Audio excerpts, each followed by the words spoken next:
Howdy, strangers. Welcome to episode 4 of season 2 of Talking to Strangers. I am the Alchemystic, your host, but you can call me B. Got another very special guest, a return from season 1, one of my all-time favorite episodes that you can still find on Spotify, Josiah Allen. Welcome to the podcast, my friend. What's up? What's up, my fam? Josiah came to me and James through James's TikTok. He's a TikTok creator himself, which I'm very drawn to his content. So right, the same kind of stuff vibe that I like to see in my content. Very healing, centered around mental health and healing and the highest self and yada yada yada. It's the kind of stuff that I'm really into. It's something that was what drew me to bring you back in because I feel like you're the type of voice that I want to elevate and give the floor to. So, um, man, that episode was very powerful and it really stuck with me. And that's why you're back, my friend. And I want you to be a part of this thing. So before we get too deep, let's start with you. Tell the people if they don't know, they didn't see your episode first time around. What is your story, Josiah? Well, my story.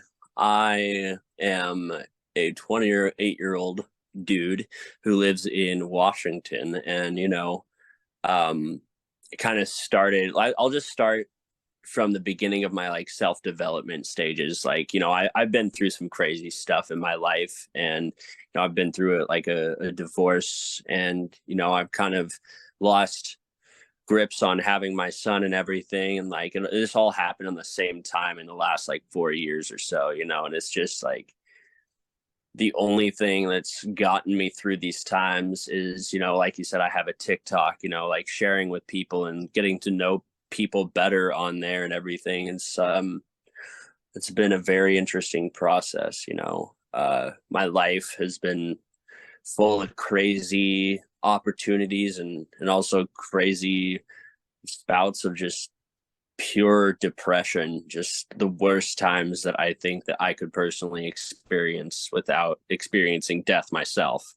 um as I said, I went through a divorce and my marriage was a disaster. It was something that was done before it should have been done, and and what I mean before it should have been done is that that's centered around the healing process that should have been gone through before either of us even got involved with each other, because the whole time I was married, it was just a bunch of trauma projection and just misunderstanding, hurts and stuff like that, and that's kind of been the cycle of my whole life.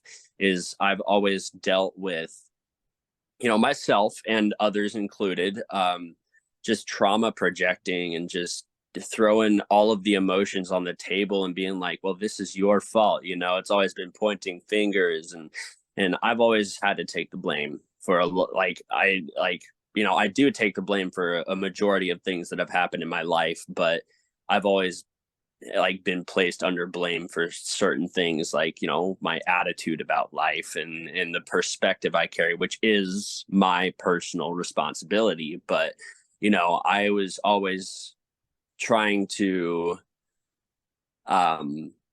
process everything and talk about it with people, and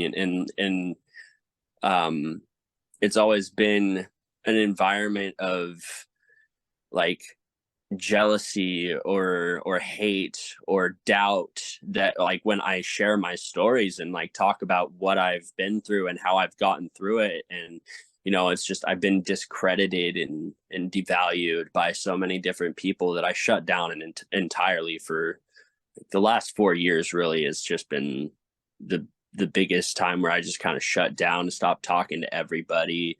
The only people I do tend to talk to are on my TikTok, over social media and stuff, and just being alone and experiencing life as it is, not as I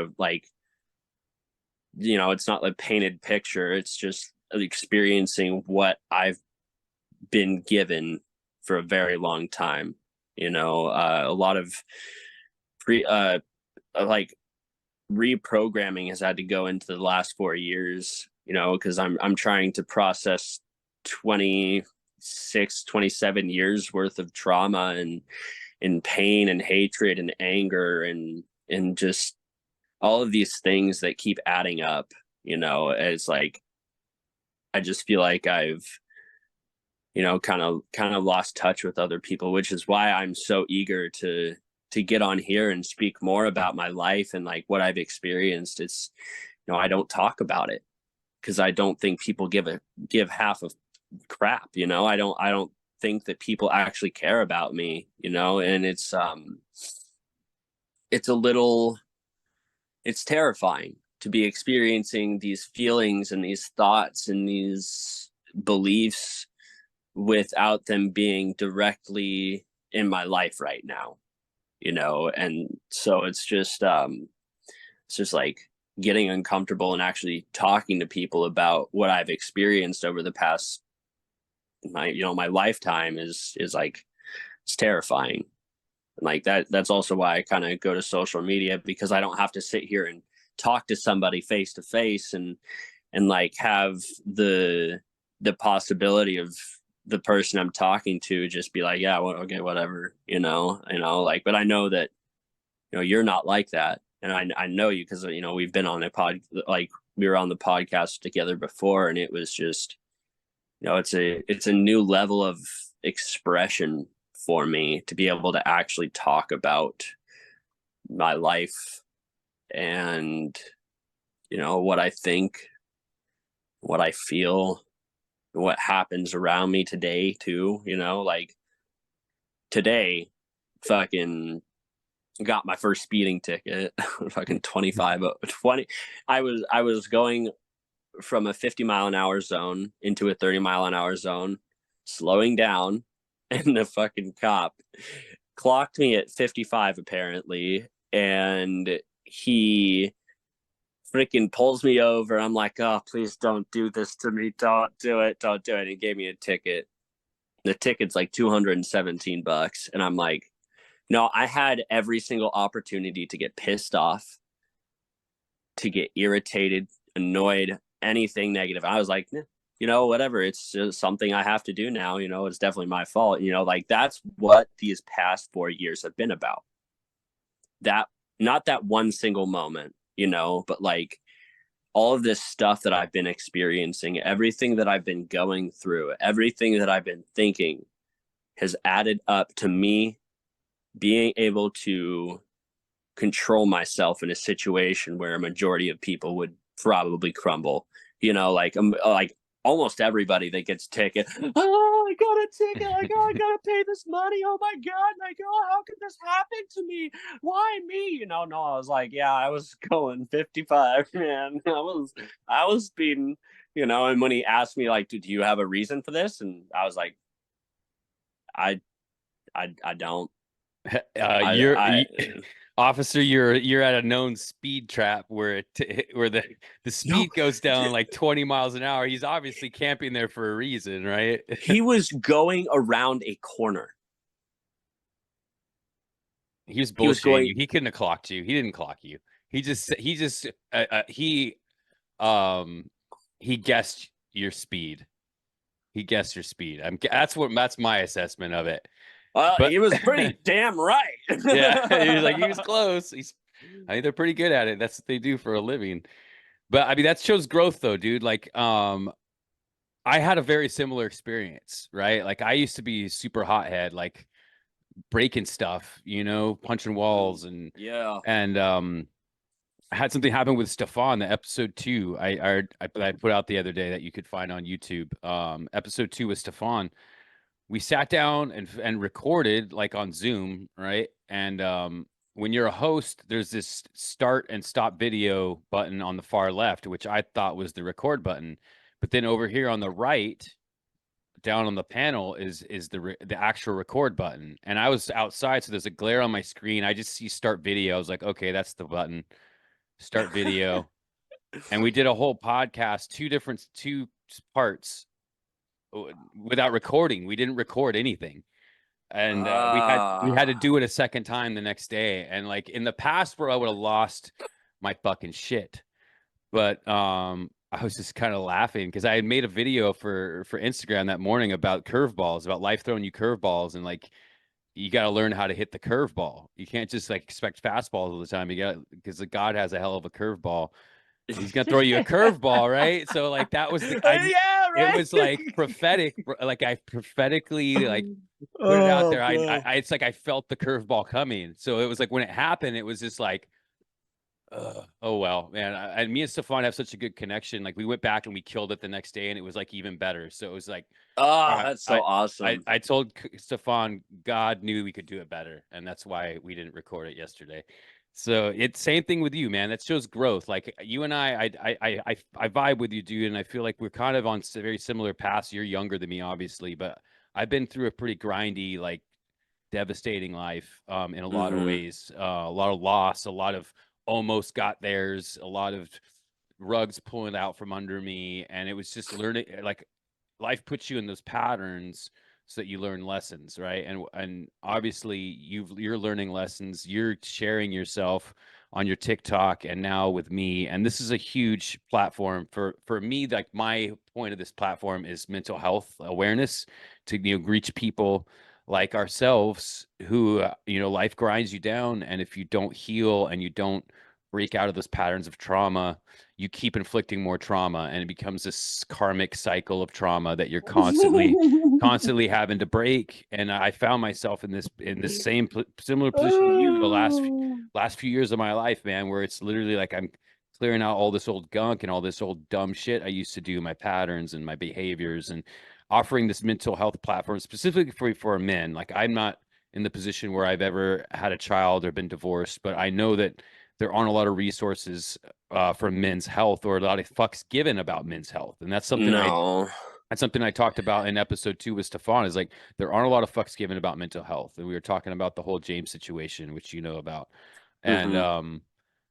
I feel like there needs to be, and ladies, feel free to come on this platform too and just share your heart. Like I'm not saying like this is just for men, this boys only, like, but it's like I want to give guys like yourself a platform because I myself need this platform to kind of share myself and my experiences and heal from my pain. And that's part of this whole process of talking to strangers, is just healing, healing from our past traumas, our past pains. So And like that's also I feel like it can kind of direct others in a way, even ourselves, to find healing through each other, because like what if we find somebody who's been like through exactly the things that we have been through, and like maybe it's something we haven't healed from, and they're like, yeah, but this is how I've recovered from it, and this is how I've put myself out there, and blah blah blah, like it's such a broad platform too. It's just it's beautiful, man. It's really beautiful. um I just want to say I admire you and appreciate you for getting it started back up again, because this is really exciting. I've wanted to start a podcast for like 2 years, 3 years now, and every time I get there, I'm like, oh, oh, oh, oh, oh, oh, oh, I'm mm, gonna put it off. I'm gonna put it off. I'm gonna put it off. And now it's just something that's there in front of me right now, and it's like the moments where a dream comes true. You know? yeah, man. And like I told you, dude, and I told Stefan, there's a couple others that I want to have on who are from season 1 that were episodes that really stuck with me, and like I want you to be a part of it. I want you to have a platform to come share your story, have a platform to help others, because that's what we need to do. I told you this on the phone, like the, our lives have been painful and full of struggle, so that because we're strong enough to deal with it, strong enough to heal from it, and then strong enough to help others and lead others to the same path, and like say, hey, there is a place for you to share yourself. There's a place for you to heal from your pain. There's a community, which is what I'm building here, a community of people who are of the same mind, like just open and non-judgmental, and have been through some shit and like need to heal, Yeah. and have healed from their pain or need to heal, and like we're here to help each other through this journey, because this is like I detailed this in episode 1. I feel like everybody has a little piece of God in them, right? And we are all one. We're all connected through that piece in this universe, in this reality, and we're here to be here for each other, not to compete with each other or stomp each other down. There's no reason for competition. Like, competition is a low vibration stimulus. I forget who said that, but you can look it up on Google. I'm sure it'll spit it out. But it's especially with men, like we're told to keep our emotions down, stomp them down, suck it up, get through it. And then you're expected to toe the line in the family, have the be the breadwinner, and raise the kids. You're Wear the not Wear pants. the pants, make all the decisions. This isn't shitting on women either. Women have a very important place in the house as well, a very important place in society. Like, Oh yeah. it's symbiotic, right? We're supposed to be a balance. There's supposed to be a balance of things. Us ourselves are supposed to be a balance of feminine and masculine energy. And a lot of there's just a lot of imbalance, I think, in society and in the way we treat each other. And I feel like a lot of men, there's a reason there's no fucks given, because like a lot of men are like, I don't give a fuck about your feelings, kid. Like, I don't give a fuck. Um, I got my own problems, so I don't care.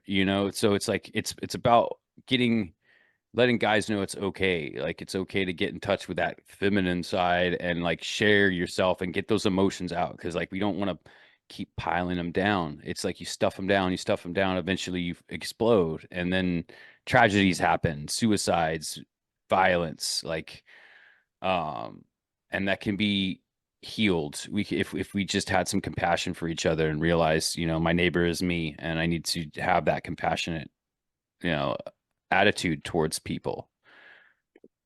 Yeah, I think that like one of the biggest complications for people out there is being aware of vibrational alignment, because like if like they're always focusing on what's happened, not what is happening, inside. And it's like we're also so preemptively programmed to just spew whatever the fuck is on our brains or in our mind, and like especially when it comes to the emotions, because emotions are guttural and they can inspire your feelings to the point where you're using your emotions to speak. And that's where a lot of people are, they're stuck in the lower portions of their like their the chakra system and stuff. They're stuck in the lower chakras, and are dealing with greed, hate, anger, disgust, and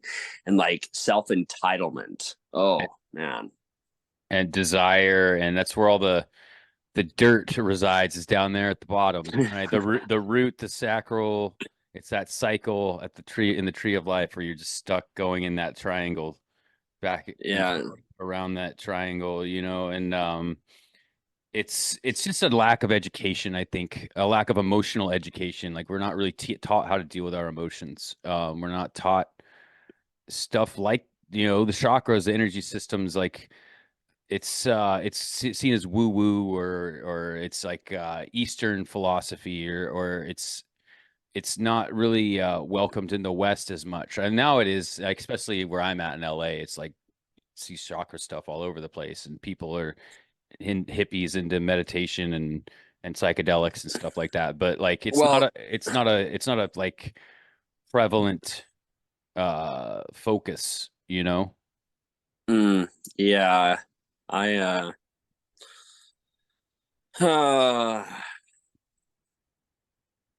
it's just like I feel like there's quite a bit of people that may be into that stuff without knowing the steps that are necessary to like actually achieve some sort of in like enlightenment through meditation and like hallucinogenics. Like that's what threw me into my whole journey.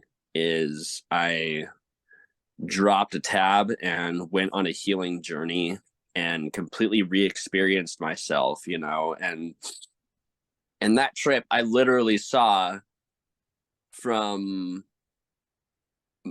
bones to skin my entire being reconstructed and rebuilt and renewed, and it was crazy, you know. And like, I have never run into stories like that ever, and that's why I'm like, I don't I don't know if people are really in it for the right reasons to like truly connect with this self and to like experience what it is like to be a being, you know, just be weightless and just feel like you're light, you know. And it's I don't know, because yeah, I don't run into very many people that have done it not for party's sake, you know. Oh, yeah, and I think there's a certain level of ego that comes in too, right? Like people say, "Oh, I'm gonna kill my ego," but then it's just like all the masters are like, "Actually, that's ego thinking you can kill your ego." Like, like, but like, but there's a lot of spiritual arrogance. Like people will have some type of awakening, whether it be through psychedelics or meditation, and they'll put themselves on a pedestal, and then all of a sudden there's their ego thinking they're better than everybody, like Mm, I put out a video from the second episode, right, where I'm talking about my problems with Christianity, right, with the dogma and stuff like that, how I grew up in a Lutheran yeah. church and this and that. And somebody had somebody commented on it, "Oh no, oh look, the Christians are finally waking up," or something like that. It's like, no, motherfucker. I've been awake for 20 years. Like I'm just sharing right now, but like you're up here on this pedestal thinking, "Oh, look at the stupid Christian finally figuring it out." You know what I mean? Like that means, bro, you're not in the place you think you are, And there's a lot of people like that in the spiritual community that have a spiritual arrogance and that they don't ever open the crown. They think that they got there, but they never did. And so they're stuck at a certain level, but they think they're higher than they are. You know what I mean? And then that's the ego coming through, right? Like Hmm. and that's a battle you're always gonna have to deal with, is that shadow. You're always gonna deal with the shadow is, you're not gonna snuff the shadow out. It's just not gonna Yeah, just happen when you're in the flesh. Like yeah, when you're meditating on a different plane, then yeah, it's like you're in the light body, right? But like once you're in this flesh, in this construct of reality, like that shadow's not going to go anywhere. And if yeah, you're not careful, it creeps up and takes control again. And then now you're at a worse state than you were before, because you think you're arrogantly better than everybody, and that you have this. It's the same thing with the conspiracy community, right? Like uh, a lot of these conspiracy people are like, they get on their pedestal like, "Oh, I know what's really going on, sheeple," and it's the ego. Like you got to watch it, and if you just got to like make peace with it and know that you're not going to break it, you're not going to destroy it, it's going to be there, but you can use it as a tool. You find a balance with, yeah. like I said, balance, man. Balance is like, I think God's name is balance. Like, and that's why the world's so out of balance, because we've forgotten all this old ancient wisdom, and how to connect to God, and how to truly spiritually activate the temple, and it's to say Mm, it in simple terms, like, and the chakra system, the meditation, and it takes devotion. You can't just like do it once a week, which is another problem I have with the dogmas, right? Is like, a lot of Christians think that, I believe in Christ, I believe in Jesus, I'm going to go to church on Sunday, and then sick every other day of the week I'm of the world, and like it's like they think that this one day it suffices, and it's like, no, dude, like your devotion to God is literally in how you carry yourself, right? It's like, I have a and this is not to put me on a pedestal, but it's like what it takes is like devotion to yourself, your self-love, and devotion to gratitude for your life, devotion to acknowledging the gifts, getting out in the sun and feeling it, and how wonderful it is to be in this body and that experience the sensations that has been created for us. Um and it takes being able to get in the moment, which is something you kind of alluded to, right? Is like people are always like looking at the past and what you did before. You were a jerk. you know, and or like worried about the future. Oh God, how am I going to pay my bills? Meanwhile, like life is happening right now. Life's happening in this moment, and it's mindfulness and purposeful living. Like mindfulness, like for instance, right? This bottle of water can be ecstasy if you drink it with purpose and understanding that this is the fuel of the universe. This is the fuel of my body. It's the essence of all existence. Mm. It tastes wonderful. I love you, water. You know, like I thank you, God, for water. Thank you, God, for water and the sustenance that you just provided me. That's how I do it, dude. And it's so powerful. And it affects the water. It literally changes the water. I Like know. Yeah, yeah. Emoto water experiment showed that like the motion you have when you drink this water, literally, I'm gonna drink some more because it was so damn good. Um, mm. But that's, I mean, Oh my it's god. simple. It's simple, but it's not, right? Like, it's simple, but it takes a lot of effort, and I think It that's where people it's get lost. it's simple if you can understand the concept of appreciating everything, including the small things. Although water is huge, that's something big to appreciate. So we didn't have water, we wouldn't have life. Mm. So But it's like one of those yeah. things that people take for granted. You know, they take for granted the sewer system that where you just go take a shit and it flushes and it goes away and you never got to deal with it again. That's not like that everywhere. You know, Yeah, like like go fly to dude. go fly to I Delhi, was right? Go fly to India. Go fly get out of the Delhi plane at the Delhi airport, and then you'll be real grateful for the sewage system and the way that you can just make your shit magically disappear. dude, that like wasn't it Rome that had gutters where people would literally just throw their shit into a freaking thing that just like, and I think it was that like all the mid. That's how the plague spread, right? Because their sanitation was so awful. They're just throwing shit and piss into the streets, right? They're fucking chamber pot. They empty the chamber pots out where you're walking. Everybody's walking out there. They're just oh emptying my, chamber pots and of piss and shit. And imagine how bad it felt smelled. so bad there, Imagine bro. how bad it smelled. Oh my God. Like if you lived one day in Delhi, Oh, you know, to you go take a bath in smells the like Ganges, piss and shit, man. go take a bath in the Ganges River, you know, come back to me and tell me how you feel about indoor plumbing. Uh, But it's just simple, isn't that the river that's literally just garbage? pretty much, and they like piss and shit in it, and they put bodies in it and like burn like it's like their sacred river, but it's like literally ugh, ugh. Disease central, you know. Um, so Oh, it's but like we're conditioned to not see it, right? It's just I've talked about like this degradation state that we're all in. It's that's part of it. It's just like not understanding like how good we really have it and just realize that in every moment. You said that I think a TikTok this morning. You're talking about how there's people that have no shelter, that are cold at night, that have nowhere to sleep, that have no one that love them. Like um and we're sitting here poo-pooing about, you know, my hot water is not hot today, you know, yeah, yeah. or I even more simple, like, you know, that guy looked at me funny. That guy cut me off in traffic, you know. yeah. Gives a fuck, That's man. You're still alive, right? that fucking pig gave me a ticket. Like I could be Yeah. so pissed off if I wanted to be, and it's just like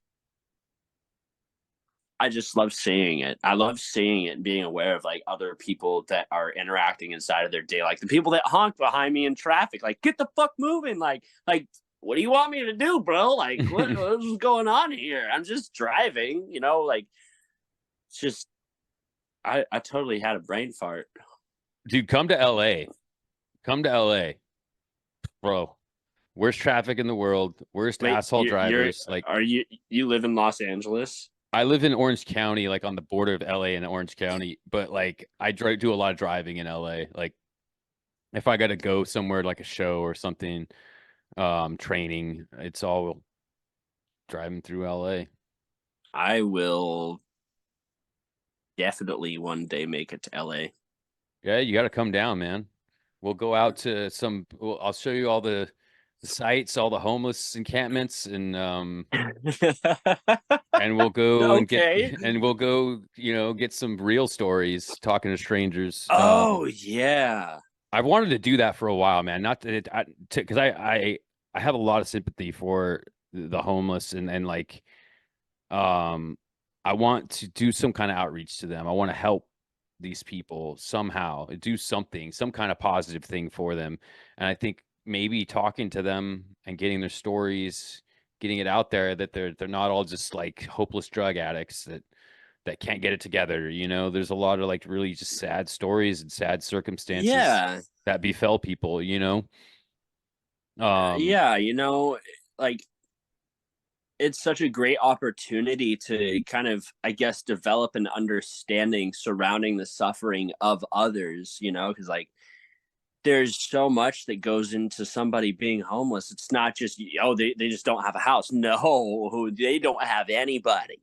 They don't have mhm, anything. The only thing that they can fucking go to are the drugs that keep them under, and a good portion of them are so far gone that there's no one to talk to besides themselves, like literally everything repeating in their mind over and over and over and over and over again, like that's what takes them back to the drugs, and that's what the drugs fuel. So it's like, it's literally like they're stuck in such an like crazy cycle that keeps itself repeating over and over again, and it's like people don't understand that, because people don't understand what like depth that they could actually have to them. Like I have talked to some of the most amazing homeless people in my life.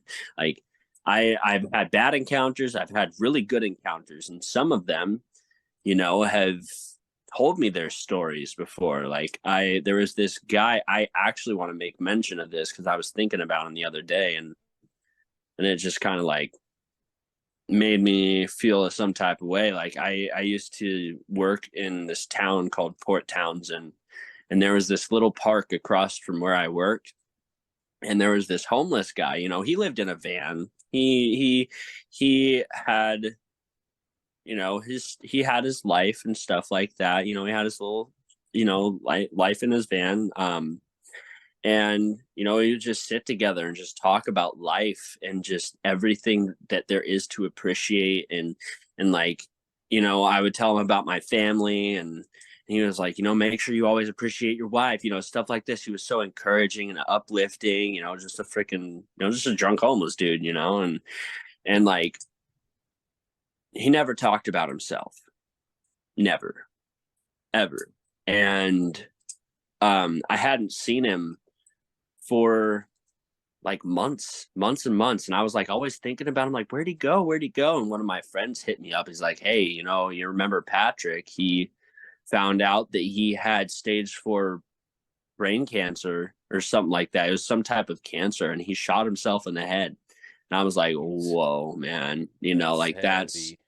yeah.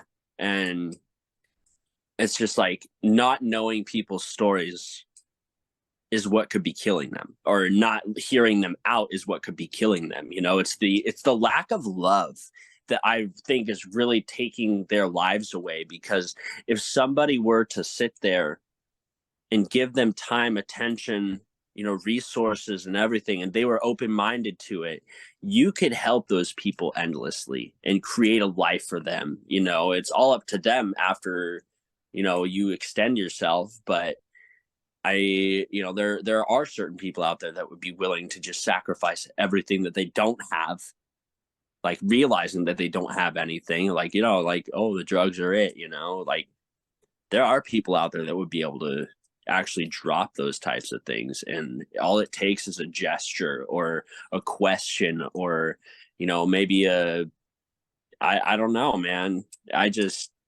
I've experienced homeless people in such a way, because like I was homeless for a while. I like, actually a year ago, um I don't want to no, interrupt. I like don't want to interrupt you, brother. We're almost out of time on this section. Let's get to that story when on the second part of the episode. We got to take a break real quick. I'm almost out of time on Zoom. I don't pay for it, unfortunately. But let's hold that story and we'll continue in the next part. We'll be right back. okay. All Sorry. right. Sorry, brother.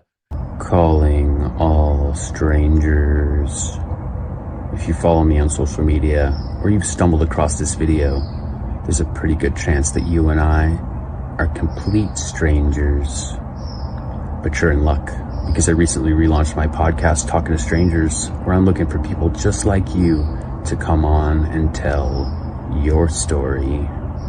So if you're interested, reach out in my DMs and come and be my guest. And when it's all said and done, we'll no longer be strangers. So, what's your story? Welcome back, strangers. I'm here with Josiah. We are just getting into his story about his time being homeless. So take it away, my friend.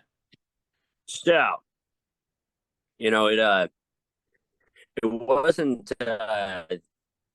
too bad of an experience, because I had a vehicle. I had a place to sleep. I had heat when I needed it, and like I had people providing for me, and I kept a job.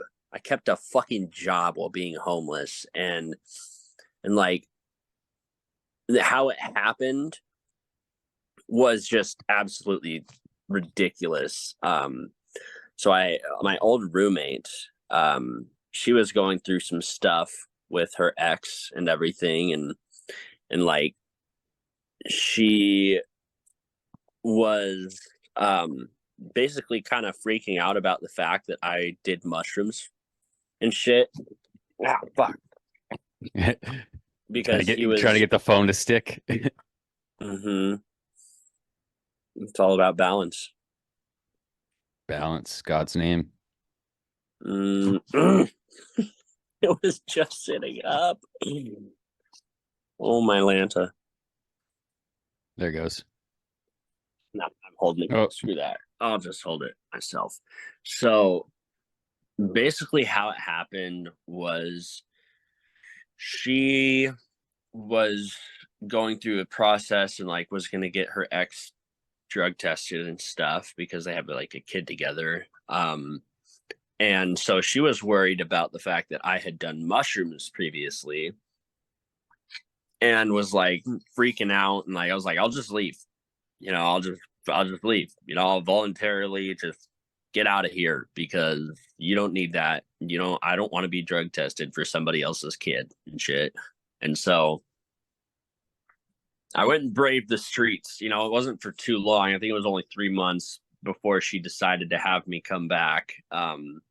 But through that process, I couldn't sleep at night and I was stuck up. I like the job that I worked, I would get off at like 12 a.m., 1 a.m. in the morning and just sit there awake all night. I quit alcohol February 22nd, like 2 years ago, while I was homeless. And like that's what really threw me through the whole growing process of learning lessons. And like that's kind of when I developed the understanding of your vibrational alignment, and that was just a big old vibrational dump on me from myself. And that's like when I started trying to pay more attention to my thoughts, my feelings, my actions, what I say to other people, and how I move through my life. Although it's been a very big learning curve since then, it really taught me a lot about myself in terms of perseverance and dedication to healing and like doing my best regardless of what I'm experiencing and everything. And it showed me that I am capable of doing whatever I need to do to be at least content with what's going on around me. You know, it was a huge mental battle. There were so many nights where I just wanted to fucking find the nearest bridge and just take the leap of faith and just not deal with it anymore. But I got through it. I experienced it, and now I'm past it. And so it was just really hard, you know. But like the whole time I was homeless, though, I was, you know, I would help people. I would, you know, I would give people cigarettes. I would give people money. I even let a couple of people stay in my car with me for a few hours to have heat, you know, and that was rough. You know, seeing the people that are kind of struggling more than I am, because it was just like that was also eye-opening, you know, that showed me that I didn't have it that bad, you know, because I had a place to sleep. I had a friend that gave me a 0-degree sleeping bag so I would stay warm at night. And I was just like carried through that whole experience. Yeah, it was complete ass and I hated every single second of it, but I loved who it turned me into, you know. Yeah, It was our greatest struggles forge our character and who we're supposed to be ultimately. The things we go through and the things the storms we can weather and get stronger and come out of it better. You know, a lot of people would have taken that leap of faith. You know what I'm saying? Like that's a testament to your strength as a human and your ability to heal, your ability to come out of it, right? And even to have that perspective while you're in this state of probably your rock bottom, to see someone even lower and be like, oh shit, I don't have it as bad. Like, you know, like when you have nothing but you still have heat and shelter, you still have something above a lot of other people. And mhm. that's a perspective that is a testament to your character, that you are able to, even in your lowest state, recognize that somebody's even lower and to offer that helping hand. Because like, who else was going to do it besides you at that point, right? These people probably had nobody, and you were their savior for that night. You know what I mean?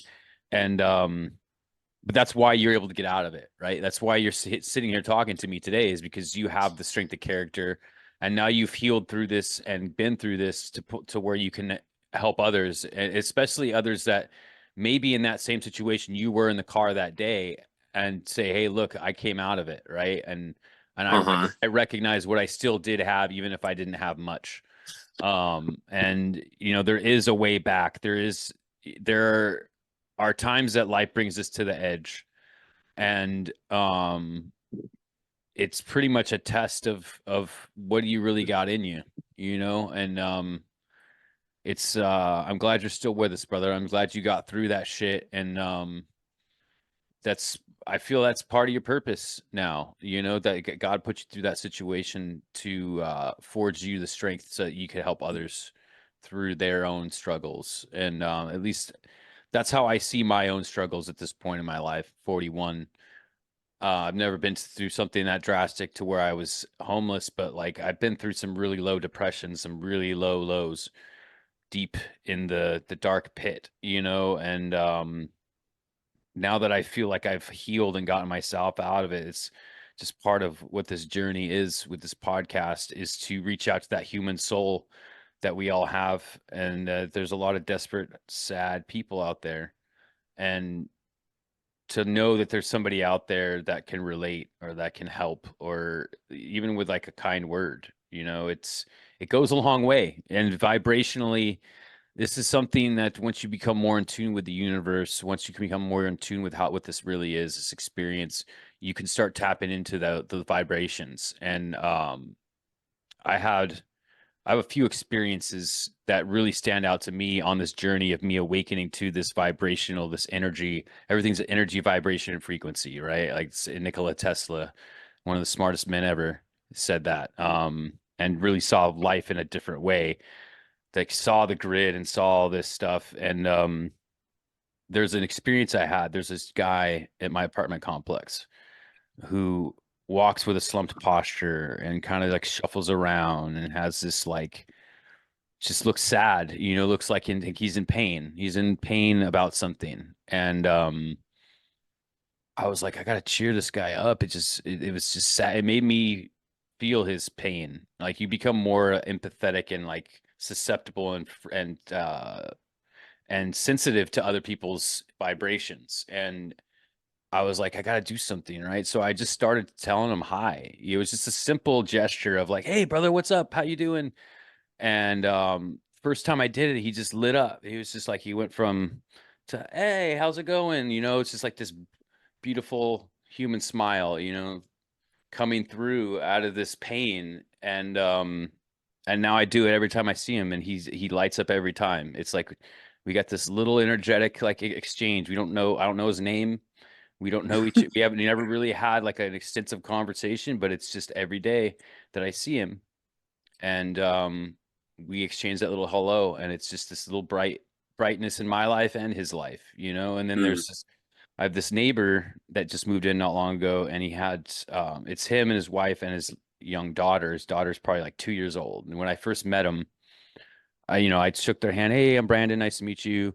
And then I shook the parents' hands, and the dad was holding the daughter in his arm, right? And she's super sweet, cute, and young, like mouth full of innocent, like gap, a couple teeth here and there. And she gives me a smile and then puts her hand out, right? And it's just like melted my heart. And just like seeing this little pure human being smiling, holding her hand out because she wanted to shake my hand because she saw me do it to her parents, right? And Hmm. it's just like it just gassed me up with energy, dude. Like, oh my God, like, it's just like gives me chills thinking about it. Like just this little pure little face. Hey, I want, please shake my hand too. Now every time I see her, she just lights up, like, and it lights me up. And it's just, that's it. It's that simple, right? And that's the effect we have on each other when we're vibing high, and it's the same thing when we're vibing low, right? It's contagious. That's why you gotta like my cutoff game's really strong now, dude. And it's like if somebody doesn't bring me it's the same energy I'm bringing back, because I bring love to everybody. I always want to be smiling and positive and loving and just like conversating like we are, like just having connection, human connection. And like if I feel somebody's energy is trying to suck me down, it's like later, like I don't want that around me. Like, get that away from me. That's poison to me.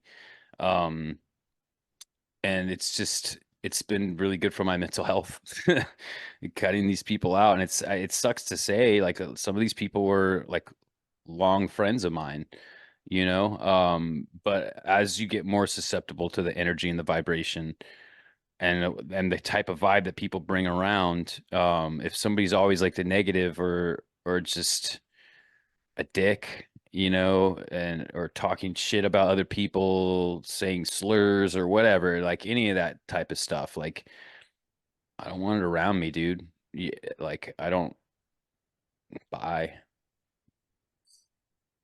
Yeah. That's how important my energy is to me at this point. I don't need people trying to drag me down. I'm going here, right? That's where I'm going. I'm going up there. And if you want to be down here and be a crab in the bucket and try to drag me down with you, later, dude or chick, whoever. Nope, Yeah. not coming in my energy. Don't bring that shit here. Yeah. It's a humbling experience to like have to do that with people, because you're like, oh, I thought I'd never let you go, and like one of the greatest qualities of the ego is attachment. And that's why I say it's a humbling experience to be able to detach from things. Because like um we give things labels, and we throw everything we can into something, and And then it's like, oh, but that's not how it actually is both ways. You know, it's only if I'm doing good that you want to talk to me, or it's only if you are doing bad that you want to talk to me, you know, which is acceptable. But somebody who's going to sit there and just drag you down without trying to solve the issue at hand, it's just like, okay, that is somebody who needs to just go live their own life and experience what they need to find whatever it is they're looking for, you know.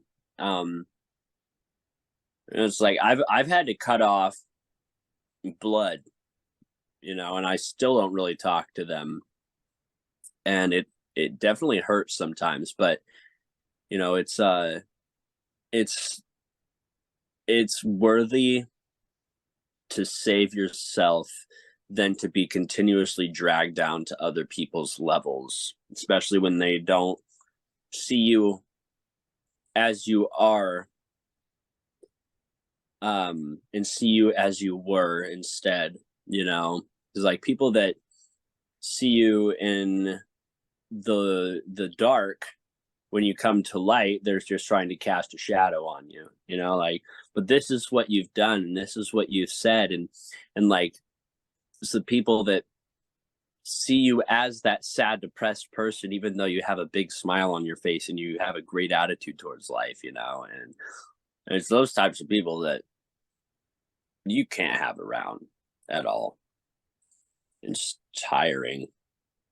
Yeah, I had this experience with somebody I was trying to work with in films. We were talking about writing a TV series, and it was about our experience in COVID. And he was a pretty close friend of mine.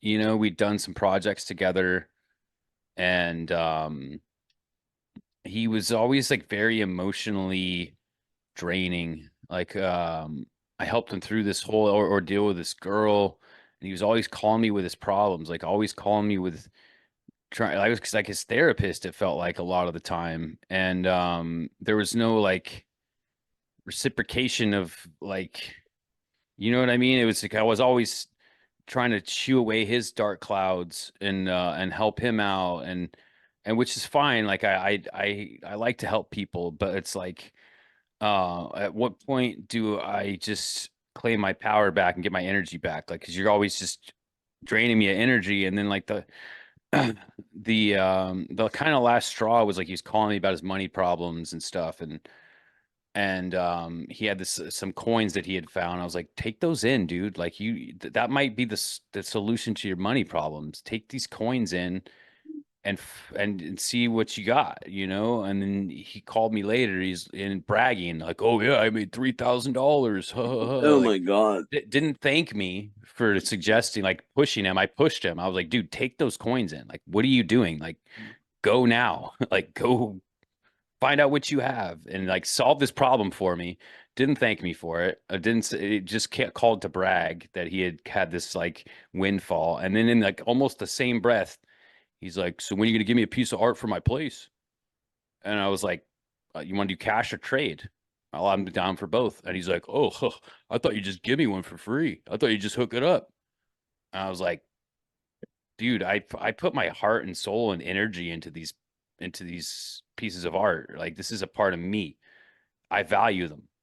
Like I don't just give them away. Like unless I'm giving it as a gift, like here's your birthday, here's a birthday or Christmas present or whatever, you know, like or it just I feel out of my heart I want to give you something. But for you to ask me to just give you a piece of art like it has no value, like it's just a piece of shit. Oh, give me a piece of art, like and you don't want to give me anything back for it. It is just like this eye-opening, like this dude just takes. He's just taking and taking and taking as much as he can get. Takes my energy, takes my advice, doesn't thank me, wants to take my art for free, won't give me the reciprocate something back. Like you're just taking my energy, bro. It was just this light that went off, like, and I haven't talked to him since. That was literally the last conversation we had. It was like last July. It was like he must have felt my energy cut him off because he hasn't tried to call me. I made it very clear. I was like, dude, I value these art pieces. Like, and I was like, because he's a sneakerhead, he collects shoes. And I was like, I could use a new pair of Adidas. And he like literally like laughed at me. And it was like insulting. It was like, okay. I see what you don't value my shit at all. So why am I going to give you something I value that you won't value? Probably throw it in a fucking corner somewhere or something. You think I'm going to give my child that I birthed out of my body for free that you're not going to appreciate? Like, fuck you, dude. Seriously, I didn't tell him that, but it was like seriously very like low-key insulting. And then I like looked back and I was like, dude, this guy's been line stepping for a long time with disrespect that I just like wrote off as him just joking. But it was like, no, this dude like really doesn't respect me at all. He just comes to me when he needs something. It was just this, it was just clear as day, dude. Clear as day. And it's like, I love the guy. He's like my friend, right? Like he's like my brother in a lot of ways. Like that's how I view everybody as like brothers. And that's why I say brothers so much, like Hulk Hogan. But like, um, but it was just, it's hard, dude. It's hard to cut people off, like, because you love them, they're a piece of you, right? But like, it's the release. You have to be willing to release people, like, especially if they're not good for you. You know, I've had other incidents too. I talked about in episode 1 when I just kind of bore my soul on my spiritual journey. Like, some people come along that are just meant to be a seasonal. They're just there for a season, and they're there to teach you a lesson. And and if you don't learn the lesson, you're going to keep getting that same person in a different body coming back around again and again and again. And that's how it is with pretty much everything, right? Like it's just a series of tests. Life tests you, and are you ready to hit that next level? You going to pass this test this time? Nope. All right, back down to the back of the line. Now you got to work your way back up again. And you, at some point, you got to pass that fucking test. You want to break through that glass ceiling. And a lot of people aren't coming with you. And that's the fucking that's the sad truth is like you can't drag dead weight through the glass ceiling. Yeah, that's why I'm alone all the time. Not anymore, brother. We got each other. Yeah! Bro, I've been in hermit mode for like a good year.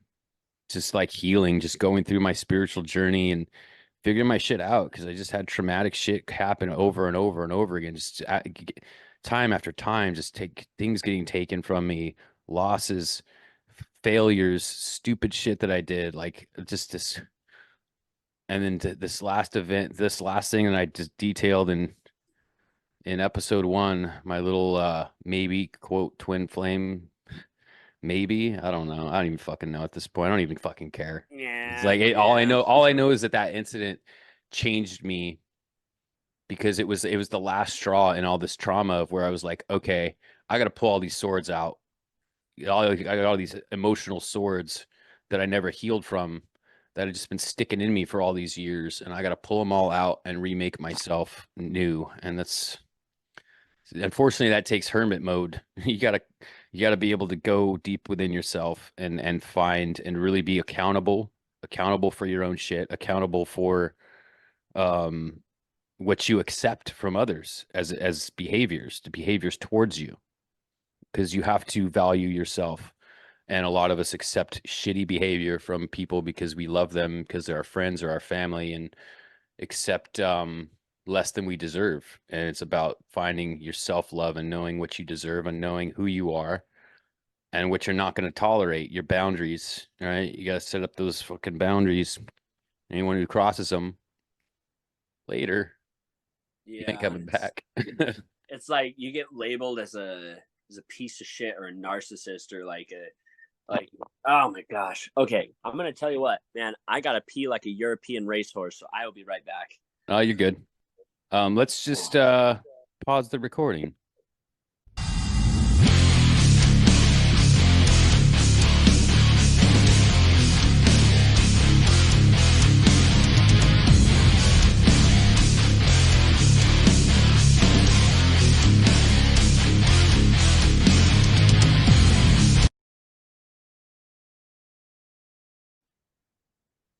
And we're back from our pee breaks, and we were talking about cutoff game, like cutting people off, and it's difficult to release people that have been close to you, you know. But you have to do what's best for your own energy, and you know, as you heal further and you get deeper down this journey of healing, Obviously people can come back around, like, but you just have to be mindful. It's just, there's a guy was saying earlier, mindfulness and purposefulness, if that's a word, with everything you do. It's just it just being in the moment and being mindful and understanding, like, yes, these are human beings that you love, but also, like, you got to be mindful of what they're doing to your own energy, and be able to adjust to it. And if they're coming at you in the same way as they were before, when they come back around, because people come back around, it's cycles, everything's cycles. They're going to cycle back around eventually, because they love you too, like, but you gotta be recognized when people are taking, and just taking and never giving. And it's like, this journey here that I've started, it's about mutual healing, right? We come together on the same level, and it's an exchange. It's not like uneven, and there's no codependency here of energy, of like they're depending on you for their pump up. And I've kind of been that guy. And it's one of the things I realized in my life, is I've been that guy that pumps other people up. I'm the guy who reaches out and says, "Hey, how you doing, brother?" And in my relationships, I've always been the guy that's been pumping other people up to try to lift up their spirits and get them through their dark times and whatnot. And then it becomes like a need for them to grab that energy, and they become dependent on it and expectant. They expect, their expectations of you are that, oh, this is the guy that I used to get out of my doldrums, but then, like, I've gone through some shit this past year of emotional turmoil and just retooling myself all by myself. Nobody's reached out to me hardly. So I got to really see who my friends were in a lot of ways. Is like, oh, I'm the guy that pumps you up, but when I need a pump up, there ain't nobody around. It's just me. I gotta pump myself up, and that's the sad reality of healing a lot of the time, is you kind of realize, like, who is in your corner, who's there for you, you know? Yeah, and it's really interesting seeing how others interact with your ability to stand up for yourself. And like, that's why I was saying earlier, you can be labeled as specific things, and it's all because they see everything as one-sided. Like, I've had falling outs with plenty of people, and I've definitely accepted them back. And it just, like, it's the same shit, same toilet, never got flushed, nothing. And it's just having people not realize that you need respect inside of your energy is another level of, like, pain to process, because you want respect. Obviously you don't want to keep people around that degrade you, or like tear you down, or drag you down with things that they aren't willing to work through them, like, with themselves, or even with your advice or something like that. Because, like, that's the biggest form of disrespect, is to take somebody's advice and not apply it. Like what happens is, when you give somebody your energy and they take it and they discard it, well, that piece of you just fucking fell on the floor, and it's sitting there and gathering dust and becoming rotten. And, like, that's another way that people can drain your energy, is if they take it and don't apply it. Because as soon as they start applying it and they come back to you with good news, that's them returning that form of energy. They're like, I took what you gave me and I invested it and I got a return. So, like that's something I'd always talk about. I when I was talking to this girl, she would I would give her advice and everything, and she would thank me and everything. I was like, don't thank me, please, just apply it to your life, and then you can thank yourself. And Yeah, dude, that goes right along with what that story I was telling you earlier about my friend with the coins, right? mhm. He didn't call me back to thank me and say, "Oh, thank you so much for the advice. You got me out of this jam." It was like, "Huh, look, I made all this money." Ha ha ha. And, like, it was like, it was like taking the gold I gave him and turning it into a turd and handing it back. That's how I saw it, right? Like it was just so and like you said, man, if you're that person that's always giving advice and they don't listen and they go and stumble over their dumb decision, their own dumb decision that they made instead of taking your advice, and then they come back to you again with the oh poor me, look at what happened to me. And it was like, well, if you would have fucking listened to me, it wouldn't have happened that way. So why are you coming back to me expecting sympathy? Now you want more energy. Now you're coming for a double dose of energy. And it's like, you ain't getting it here because I gave you the fucking way out. I gave you the advice to get you out of this shit.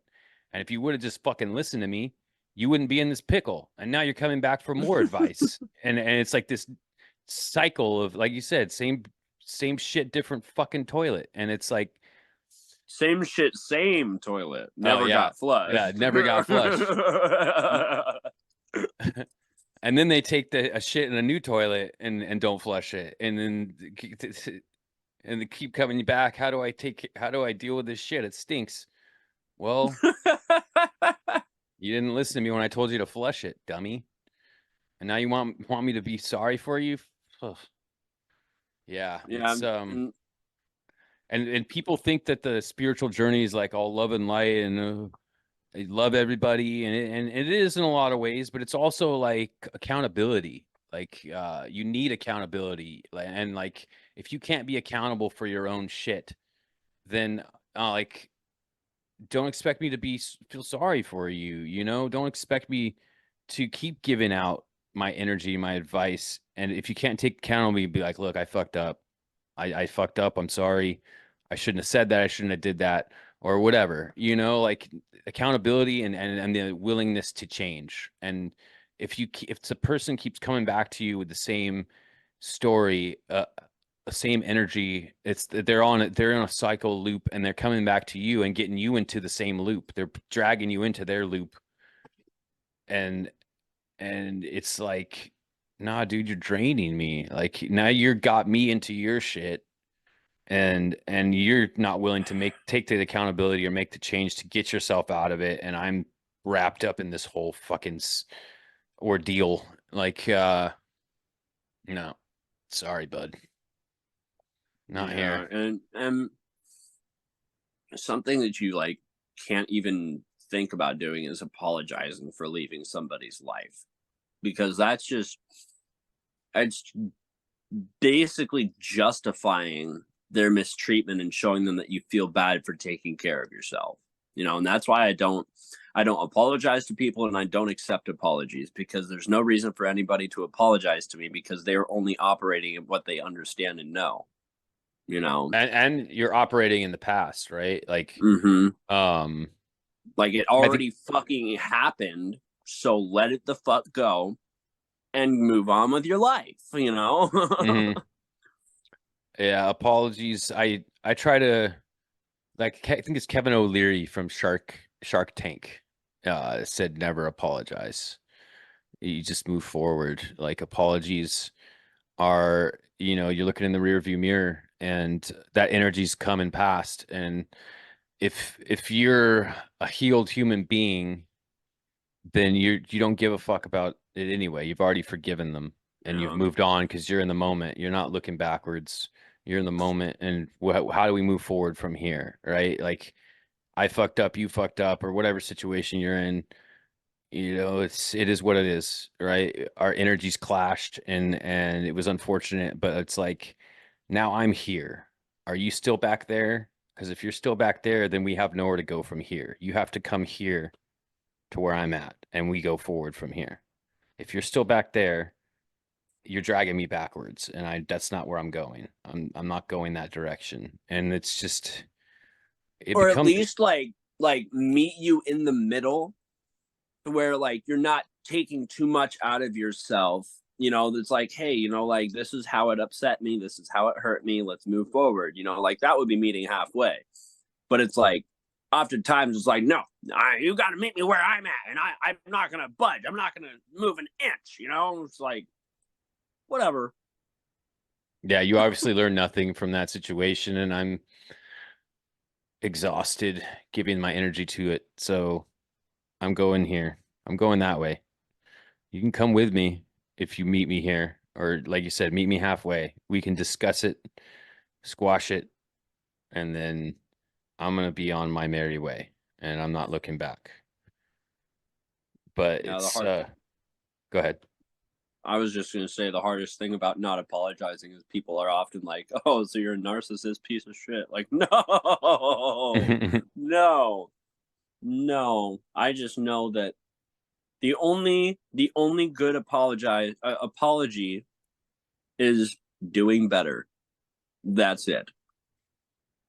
That is it. The Mhm. only apology you need to give somebody is to learn, grow, move forward, you know.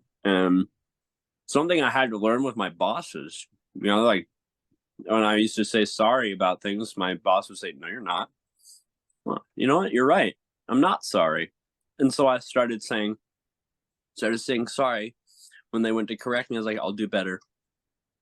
That's it. Or just okay. Of course. Yeah. And like it's changed my perspective entirely on saying things out of habit. Because that's a habit. People are so freaking beside themselves. They're like, sorry, oh, I'm so sorry. Like for the tiniest things too. It's like, shut the fuck up. Like, come on, Oh, you're not. over apologizing people can get annoying because then it's just ugh, like don't make yourself so small all the time Hmm. by being sorry for everything. You're just disempowering yourself, and that's unattractive. And it's really just in terms they're more sorry for themselves because they can't change the observation of being sorry. It's like, oh, have pity, have pity. Kind of feels like that. Like, Well, it's also I, like it's like a little kid saying they're sorry when they keep fucking up and doing the same thing over and over, and it's just they're saying it just to placate because they know that that word can heal wounds, or at least they've seen it work to where they can move. Like their mom will be, okay, you're sorry, let's move forward. Like it's just this, bleh, I'm sorry, and it's a lot of the times it's like the sincerity. It's in the delivery. It's like you said, you're not sorry. It's like, yeah, it's we are complicated beings, man. yeah, This journey is so like I never stop learning. Like that's another thing too, is a lot of people like kind of plateau with their like willingness to learn and willingness to understand others, and they just don't grow. And I'm always trying to improve myself. I'm always like trying to look at my own behaviors, and I'm 41 now, right? I've been a real piece of shit, and I'm willing to admit that, because I look back at the journey, and young ignorant Brandon was quite a dick, and but like now I could see myself in other people, right? Like that's one of the things, uh-huh. part of getting old. It's probably getting older is like you see younger people who maybe haven't gotten the development emotionally, spiritually, and you see yourself in them, like, oh man. And it's like it can be hard sometimes when you're getting older, because you understand the older people that tried to tell you, and it's like, I didn't listen to those people. Why the fuck is this person gonna listen to me? You know? It's like, Yeah. It's all about loving yourself, especially when it comes to seeing yourself in other people. That's like one of the hardest ways to love yourself is to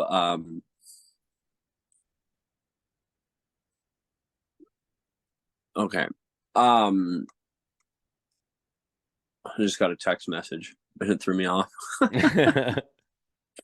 But wow, loving yourself. everything. Oh, loving yourself inside of here equates to loving yourself outside of there. Like that's kind of what I was trying to say is you're not going to love somebody for being you until you can love you for being you. Yeah, and that's the inner child, right? To be able these Mm. that little inner child that we neglect, and but then so often is reflected in the outside. And it's part of our lessons is to make the right choices, to pass those tests, to get that inner child out of his little cage inside of us. And that's the recognition of the oneness, right? That's recognition of yourself and others, seeing your loving your neighbor as yourself is first loving the neighbor in here. The that that person that you used to be but still are in certain timelines, because time's an illusion, because you are still that person, and especially if you're unhealed, you still have those elements that are crying out in your patterns and crying out in the things that you keep, the tests you keep failing, and the cycles that you keep cycling back to, habits and whatnot. Yeah, it's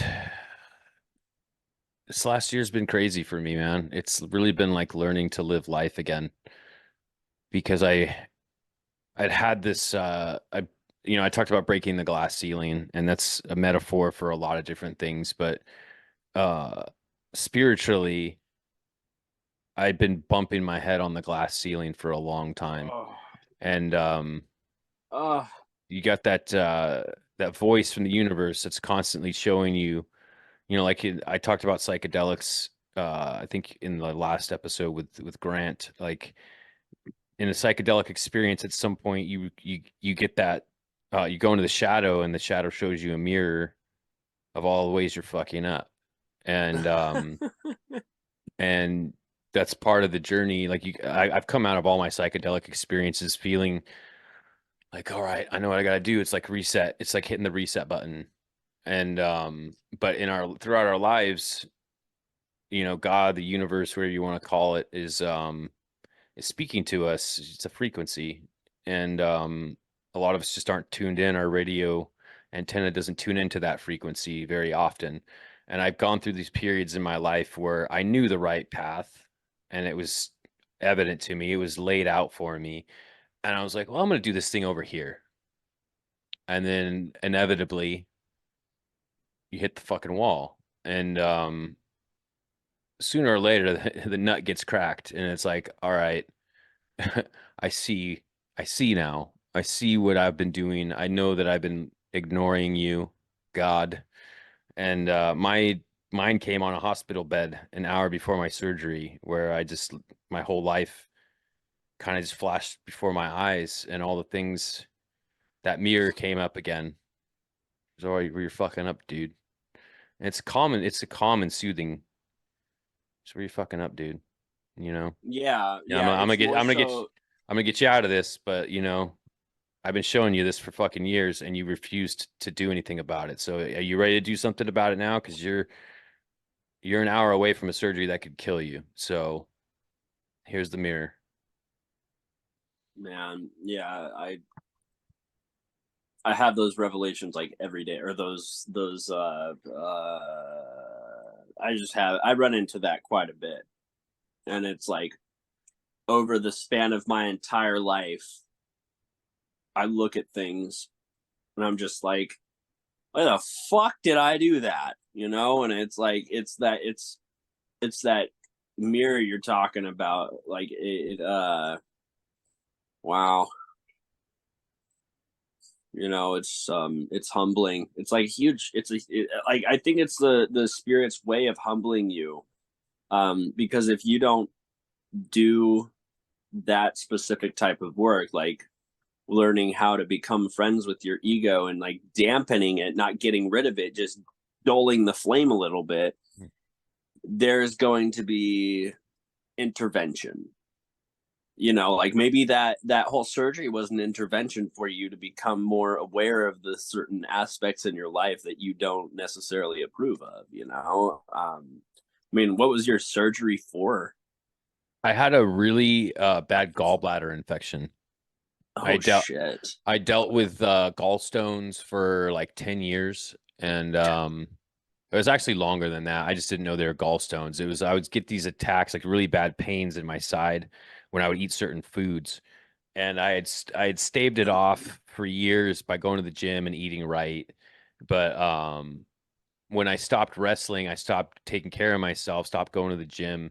I gained a lot of weight, and the problems came back, and it was just this like from there, it was like 3 years of I was like lose weight, gain weight, lose weight, gain weight. And then I got to this point where it was so bad that I was really scared to eat. Like I could only eat bananas and oatmeal, really. It was like the only Ooh. thing that would not trigger my pain. And it was just awful pain, dude. It was like a balloon blowing up. And I could feel it, like because it really was. My gallbladder would there'd be a stone that would get lodged in the duct, and the gallbladder would expand, and then eventually it would break through and release. But like when it blew up, it was like hours of pain, Mm-hmm. and I had dealt with it for years. And then I would go through periods where I would have a lot of attacks, and then I would eat better, and then at this particular period, I hadn't had an attack for a while, and so I got kind of cocky and I ate some fried lobster, and it put me down, dude. I had, like I said, it usually lasted like 3 hours. This one lasted 36 hours, and it just wasn't going away. I just kept hoping it would go away and just praying, please let me make it go away. And it got really intense, dude. Like I passed out on the floor of my bathroom. My brother found me like naked on the floor after I took a shower, just passed out, just from pain. It was just awful. I wanted to get out of my skin. It was the most intense pain I've ever felt in my life. And I was just praying for death because it was just that painful. And a little voice said, that little voice, that calm little voice, if you don't take care of this, you're gonna die. And my brother's like, let's go. So we went to the emergency room. I ended up being a huge blessing because I was able to get medical insurance out of it, which was what I was keeping me from going. I was afraid of paying for that surgery because I didn't think I'd had the I didn't want to have a $50,000 surgery. I couldn't pay for it. I was, didn't have the money. So I finally went, and then they gave me emergency Medi-Cal, and the whole surgery was paid for. And then I was able to get a bunch of dental work that I needed to get done that I had been putting off for years too. And then I had tore my ACL last a little over a year ago. I tore my ACL, and didn't know it at first. Again, didn't want to go to the doctor because I didn't want to know what had done to it. Started doing like walking on the grass and stuff, and I healed it to a point where I was like, okay, I think I'm okay. And then I tried to wrestle on it, and it was just a little bit off. So then I went to the doctor for it, got an MRI, got a knee brace, found out I got a torn ACL, all this stuff, all that shit was paid for. So like thousands and thousands of dollars of medical care and dental care has been paid for because I finally got the courage to just go and get this surgery. And I was putting it off for so long. And it's just to anybody who's broke in California, or I don't know how it is in Washington, but if you're broke in California, they will pay for your surgery. So don't be afraid of going in and getting checked out for something if it's you think it's serious, like because they will help you. That's the good thing about California. One of the good things. There's a lot of good things, but there's a lot of shitty things. But yeah, Medi-Cal, it saved my fucking life, literally. But yeah, it definitely Yeah. that was a huge step in my journey, right? That was a huge like me releasing and just kind of surrendering to like, all right, God, I said in a prayer, like, if you get me out of this, I'm gonna just I'll follow wherever you lead, and it hasn't been perfect.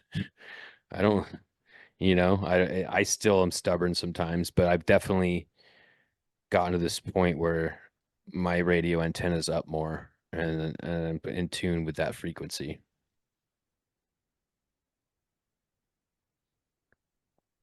But it's one of my tests, brother. Yeah, it's just crazy going through so much and then realizing that the solution was so simple. Yeah.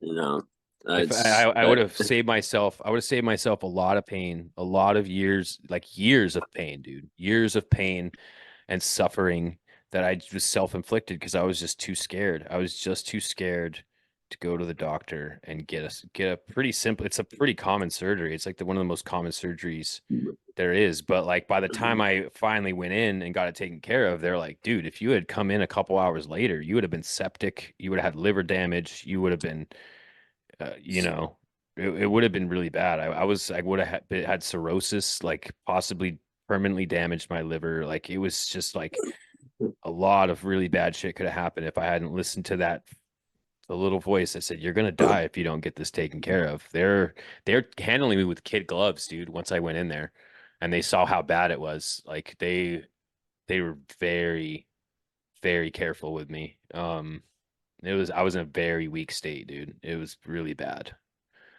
Definitely a low. Definitely probably the lowest of the low, especially pain. I mean, definitely pain wise. It was, Mm. I can't even describe it to you, dude. That pain changed me, like literally changed me.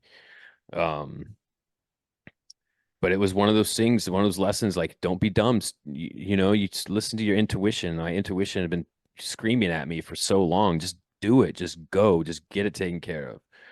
And I didn't listen. So it's like, but it all happens for a reason, man.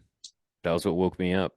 That was what got me out of that stubborn, stupid mindset of thinking I know better. You know, the ego that like loves to control everything and thinks it knows everything. And uh,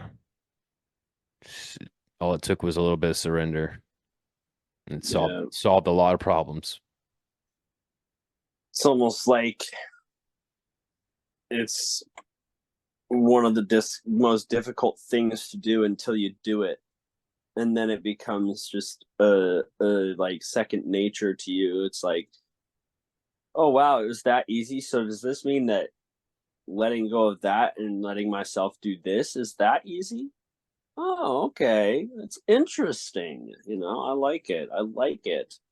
I'm still I I'm still just kind of blown away that, like, one, you even survived that shit. That's wild, man. That's like kudos to your spirit for holding on. Yeah, and it was only my spirit because my body was done. I was ready to go, dude. I really was. It was really bad. It was so intense and like I was on the brink of death. I know that now. I know how it feels to be on the brink of death because my whole life flashed before my eyes, and it's not a myth. That's a real fucking thing. Um, and I still got a scar. I got a scar that chose me. I don't know if you could see it, but it's like right here. And it's my lighting's shitty. You can't see it, but it's like right here. Scar that reminds me. So I shave my chest every once in a while when I need a reminder that I'm still here and I'm here for a reason. And And I gotta take care of myself. It's a plain and simple. I gotta love myself. I didn't love myself. I was in a real bad state, bro.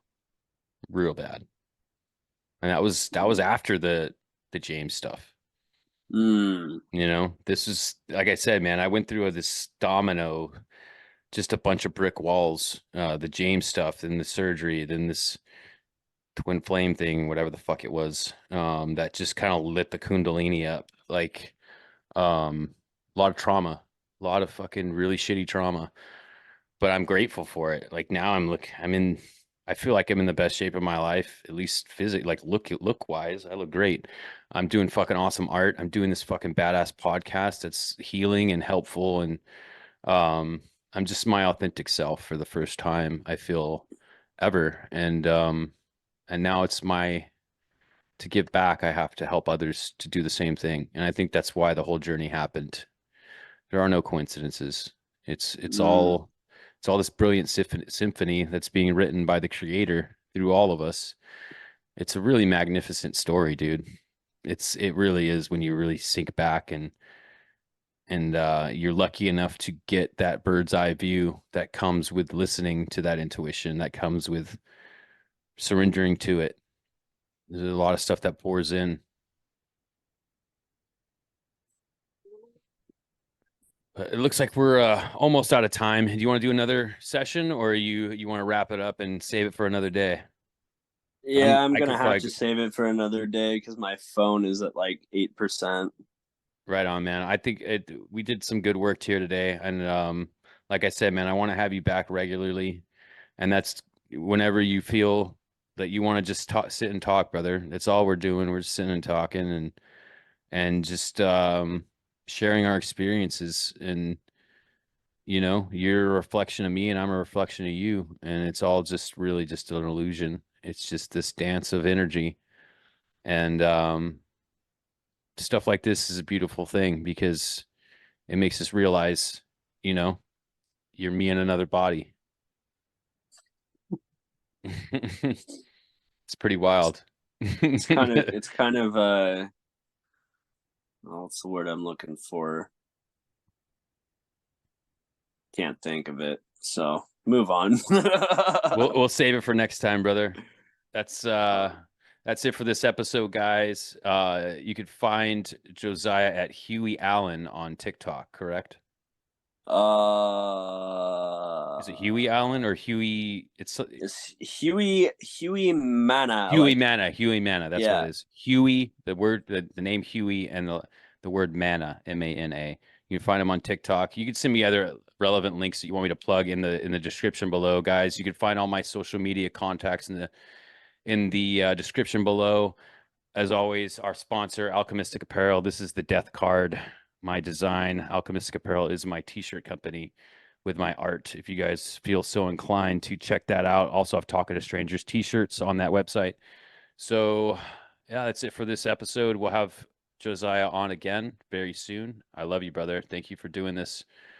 And you guys have a great day. And we are no longer strangers, my friend. We are brothers.